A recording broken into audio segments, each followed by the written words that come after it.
أعوذ بالله من الشيطان الرجيم بسم الله الرحمن الرحيم الحمد لله رب العالمين الصلاة والسلام وتحية وذكرى على النبي الأمي المكي المدني القرشي الحاشمي بالقاسم محمد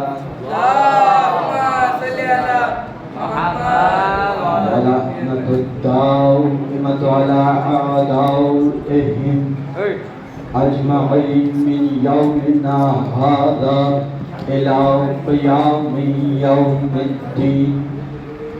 الحمد لله الذي جعلنا من المتمسكين بولاية السلطان الأولياء غالب على كل غالب مطلوب كل طالب علي ابن أبي طالب.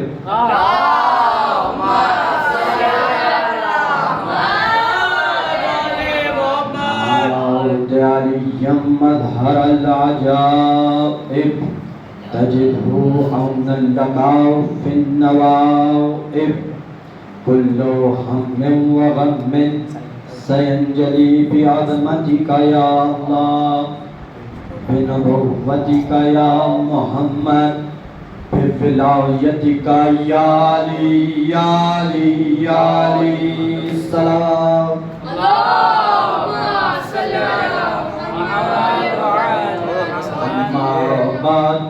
فقد قال امام حسین علیہ السلام فی اليوم العاشوراء رضا بقضائه وتسلیما لامره صلوات علی محمد وآلہ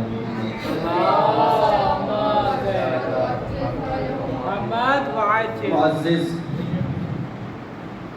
سامعین اکرام السلام علیکم ورحمۃ اللہ وبرکاتہ.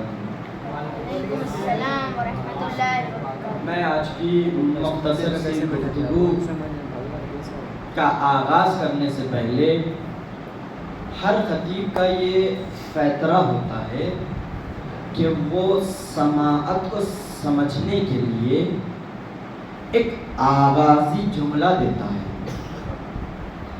میں کوئی خطیب نہیں ہوں، جو ہے اللہ کا اور اہل البیت کا کرم ہے، لیکن میں اسی روش کو اپناتے ہوئے ایک جملہ دے کے آپ کی سماعتوں کا جائزہ لینا چاہتا ہوں.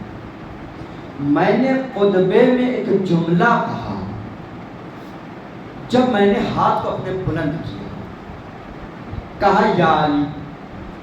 جب عظمت پروردگار کی بات آئی میں نے ہاتھ نہیں اٹھایا اور نہ میرے زبان سے جملہ نکلتے وقت میں نے زور لگایا. پھر دوسرا جملہ جب نبوت محمدی کی بات آئی نہ میرا ہاتھ اٹھا نہ میں نے چلا کے بولا. جب ولایت مالائے کائنات کی بات آئی تو میں نے ہاتھ کو بھی اٹھایا اور چلا کر کے بھی بولا. تو آپ کے ذہن میں یہ سوال شاید آ گیا ہوگا کہ آخر وجہ کیا ہے کہ جس کی وجہ سے جب اللہ کی عصمت کی بات آئی، محمد کے نبوت کی بات آئی تو ہاتھ کو بھی نہیں اٹھایا، چلا کر کے بھی نہیں بولا. جب ولایت علی کی بات آئی تو چلا کر کے بھی بولا، ہاتھ کو بھی اٹھایا. تو میں ان کے شک کو یوں دور کر دوں کہ ولایت علی کی دشمنی ہے، اللہ کی وحدانیت سے دشمنی نہیں ہے، نبوت محمدی سے دشمنی نہیں ہے، ولایت علی سے دشمنی ہے.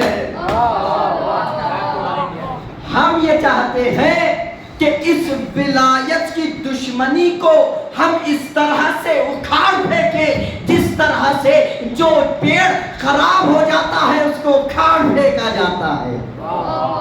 تو اب میرے ماموں کا ایک جملہ ذہن میں آ رہا ہے کہ جہاں پانی نہ ہو وہاں فصلیں خراب ہوتی ہیں، جہاں محبت علی نہ ہو وہاں نسلیں، جہاں پانی نہ ہو وہاں فصلیں خراب ہو جاتی ہیں، برباد ہو جاتی ہیں، اور جہاں ولایت علی نہ ہو وہاں نسلیں خراب ہو جاتی ہیں۔ تو ہمیں یہ چاہیے کہ خود ولایت علی کے اقرار کرنے کے بعد اعلان ولایت علی کرے، کہیں ایسا نہ ہو کہ ہمارے بعد آنے والی نسلیں علی کو بھول۔ صلوات محمد آج کا مختصر سا جو خاکہ میں نے بنایا ہے اس کا عنوان میں یوں دوں، دھوپ۔ آخر یہ دھوپ میں نے عنوان کیوں دیا یہ آپ کو آخر میں سمجھ میں آئے گا۔ جب تک آپ توجہ سے نہیں سنیں گے تب تک آپ کو نتائج کا ذائقہ نہیں ملے گا۔ جب تک ہم لوگ کسی چیز کو درک نہیں کریں گے تب تک وہ چیز ہمارے ذہن اور دماغ میں اترنے والی نہیں ہے۔ اور سے جملہ دے رہا ہوں، ولایت علی صرف دماغ میں ڈالنے کا نام نہیں ہے، دل میں اتارنے کا نام ہے۔ تو عزیزان محترم، یہ دھوپ ہے کیا چیز؟ جب سورج اپنی پوری طاقت سے مشرق سے نکلتا ہے اور اس مقام تک پہنچتا ہے کہ جب وقت ظہر یا عصر کا ہوتا ہے تو وہ اپنی پوری طاقت سے دنیا کو روشن کرنا چاہتا ہے۔ اس وقت جو اپنے اندر جلالت و جمالات رکھتا ہے وہ نچھاور کرنے لگتا ہے، تو دنیا کو یہ لگتا ہے کہ گرمی ہو رہی ہے، تو اسی درمیانی مسئلے کو کہتے ہیں دھوپ۔ دھوپ کہتے ہیں جب سورج اپنی طاقت کو نچھاور کرے اور دنیا اس کو ابزرو کرے، جذب کرے، تو اس شے کو کہتے ہیں دھوپ۔ کبھی کبھی یہ دھوپ کسی کو راس آتی ہے، کسی کو راس آتی ہے، اور کبھی کبھی راس نہیں آتی۔ دلیل کیا ہے؟ دلیل یہ ہے کہ غدیر کا میدان ہے، 1.25 لاکھ حاجیوں کا مجموعہ ہے۔ غدیر کا میدان ہے، 1.25 لاکھ حاجیوں کا مجموعہ ہے۔ رسول پالانے کے منبر پہ تشریف فرما ہے۔ کچھ لوگوں کو اس دھوپ نے جلایا، کچھ لوگوں کو اس دھوپ نے بچایا۔ جو ولایت علی سے جل رہے تھے ان کو اور جلایا، اور جو نہیں جل رہے تھے ان کو باعث رحمت بنا دیا۔ اور یہ جب دھوپ غدیر میں آئی تو اس وقت کا یہ ماجرا تھا کہ محمد کے ہاتھوں پہ علی ہے۔ کچھ لوگ کہتے ہیں مولا کا معنی دوست کا ہے۔ مولا کا معنی دوست کا ہے، یہ خلافت کے لیے نہیں ہے۔ تو آیے بلغ کیا ہے؟ جس میں اللہ فرما رہا ہے اگر اے محمد اس چیز کو پہنچا دو جو تمہیں بتائی گئی ہے۔ اس وقت نماز آ چکی تھی، نماز لوگ پڑھ رہے تھے، روزہ رکھ رہے تھے، اس کے باوجود کیا وجہ ہے کہ جس کی طرف رسول کو فورس کیا جا رہا ہے اے محمد بتا دو، پھر اللہ فرماتا اگر تم نے نہیں بتایا تو ایسا ہے کہ تم نے کار رسالت میں کوئی فعل انجام نہیں دیا۔ رسول نے، جملہ دے رہا ہوں، رسول نے نماز پہنچائی، مشقتیں اٹھائی، کوڑا اپنے اوپر برداشت کیا، پتھروں کو برداشت کیا، کنکروں کو برداشت کیا، اور زخم کھانا برداشت کیا، احد میں اپنے دندان مبارک کا شہید ہونا رسول نے برداشت کیا۔ ہر جگہ جہاں جہاں پہ اسلام کو خطرہ تھا وہاں خاموش رہنا برداشت کیا، اسلام کو پھیلایا۔ پروردگار اتنی مشقتیں کرنے کے بعد رسول کو تم کیوں کہہ رہے ہو؟ تو عجب نہیں اللہ یہ کہہ دے نماز جب تک ولایت علی نہ ہو ناقص، جب تک ولایت علی نہ ہو نماز ناقص۔ دلیل کیا ہے؟ میں دلیل کے بغیر بات نہیں کر رہا ہوں، دلیل یہ ہے کہ اللہ نے جب نماز آئی اللہ نے نہیں کہا اکملت لکم دینکم، جب روزہ آیا اللہ نے نہیں کہا اکملت لکم دینکم، جب حج آیا اللہ نے نہیں کہا اکملت لکم دینکم، جب خمس آئی اللہ نے نہیں کہا کہ اکملت لکم دینکم، جب خمس آئی تب اللہ نے نہیں کہا کہ اکملت لکم دینکم، جب رسول کے ہاتھ میں علی آئے تب اللہ نے کہا اکملت لکم دینکم۔ اس کا مطلب یہ ہے کہ ولایت علی سے دین مکمل، دین مکمل ہو جاتا ہے، اور بغیر ولایت علی چاہے جتنی نمازیں پڑھ لو، چاہے جتنے روزے رکھ لو، وہ ناقص ہے۔ جب ولایت علی نہ ہو تو نمازیں ناقص، روزہ ناقص، حج ناقص۔ جملہ کہوں اے مولوی، جب ولایت علی کے اقرار کے بغیر تیرا دین مکمل نہیں ہوتا تو یہ مولوی کی نماز، تو یہ مولوی کی نماز کیسے مکمل ہو سکتی ہے؟ تو عزیزان محترم، یہ دھوپ صرف غدیر میں نہیں تھی، بلکہ ایک اور مقام ہے جہاں پہ یہ دھوپ تھی، وہ ہے مباہلہ۔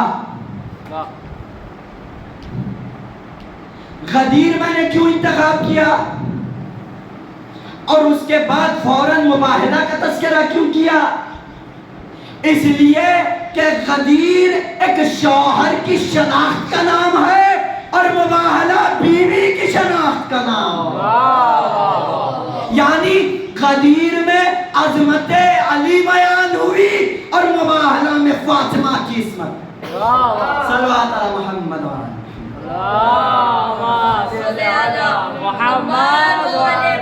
سورج اپنے اوج میں تھا، کمال کی منزلیں طے کر رہا تھا، درمیان میں جب آیا تو اس نے ایک فعل انجام دیا، اپنی روشنی کو اور بڑھایا اور بڑھایا۔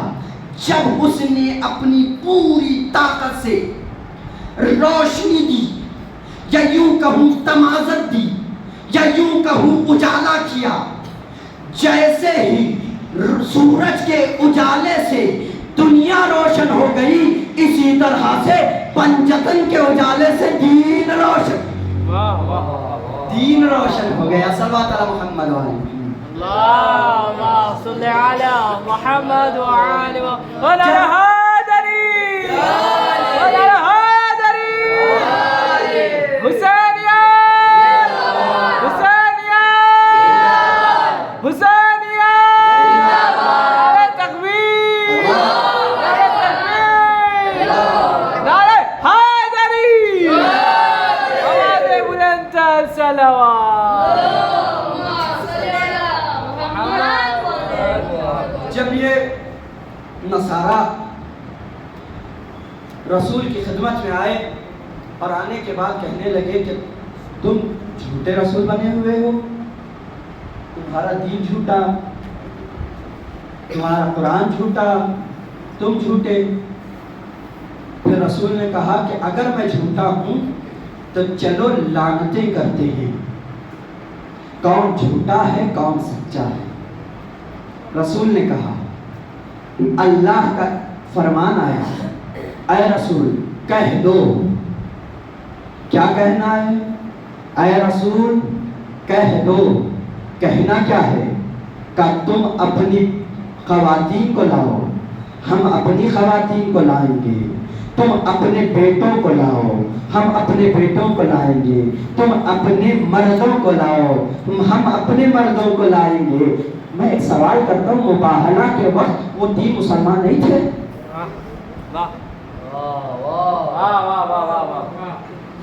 مباہلہ کے وقت اللہ نے کیا کہا؟ مردوں کو لاؤ۔ کیا وہ 3 مسلمان نہیں تھے؟ کیا فاطمہ کے علاوہ کوئی اور بیٹی نہیں تھی جو رسول کے ساتھ آتی؟ کیا علی کے سوا کوئی اور مرد نہیں تھا؟ نفس، کیا کہا؟ نفس، اے اللہ رسول اپنے نفس کو منگواؤ۔ تو کیا علی کے سوا کوئی اور نفس نبی نہیں تھا؟ تو میں کہوں گا کہ نفس نبی بننے کے لیے بستر پہ سونا، صرف عام بستر پہ نہیں بلکہ جس کے اوپر 40 ننگی تلواریں ہو اس بستر کے نیچے آرام سے سونا پڑتا ہے، اور یہ علی کے علاوہ کسی اور کا فعل نہیں ہے۔ صلوات پڑھ دے محمد۔ اللہم صلی علی محمد وعجل۔ پھر ایک مقدمہ بناتا ہوں جس کے ذریعے میں مسائل کی طرف آ جاؤں۔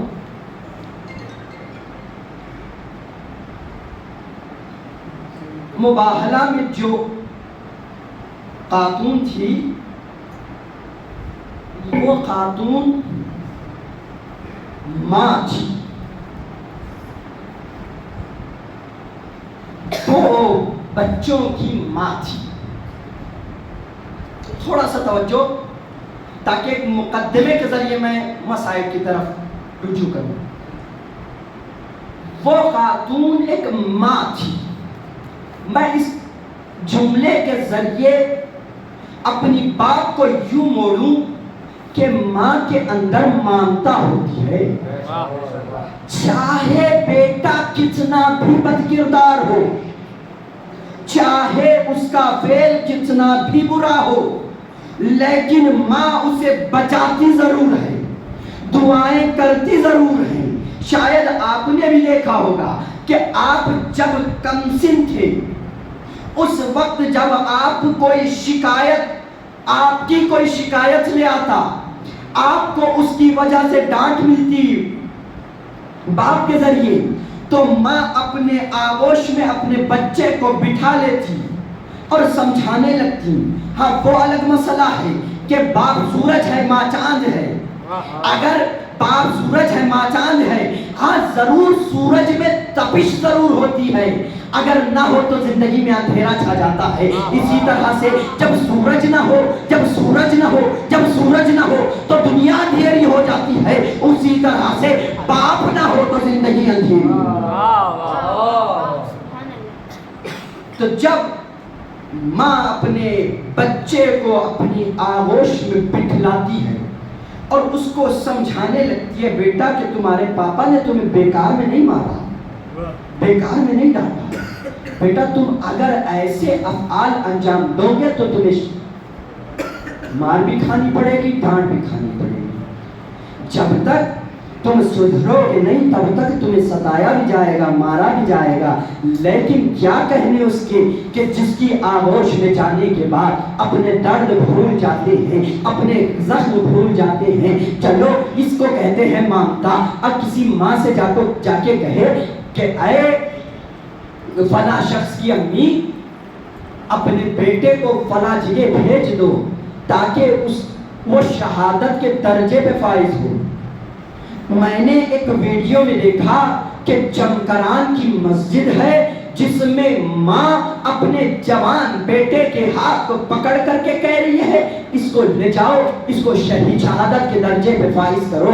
میں کہوں گا کوئی ماں ایسی نہیں ہے جو اپنے بیٹے کو قربان کرنے کے لیے تیار ہو جائے۔ میں کہوں گا اے محترمہ، شاید تم نے زینب سے درس لیا ہے کہ کس طرح سے حسین پہ اپنے بیٹے کو قربان کیا جاتا ہے۔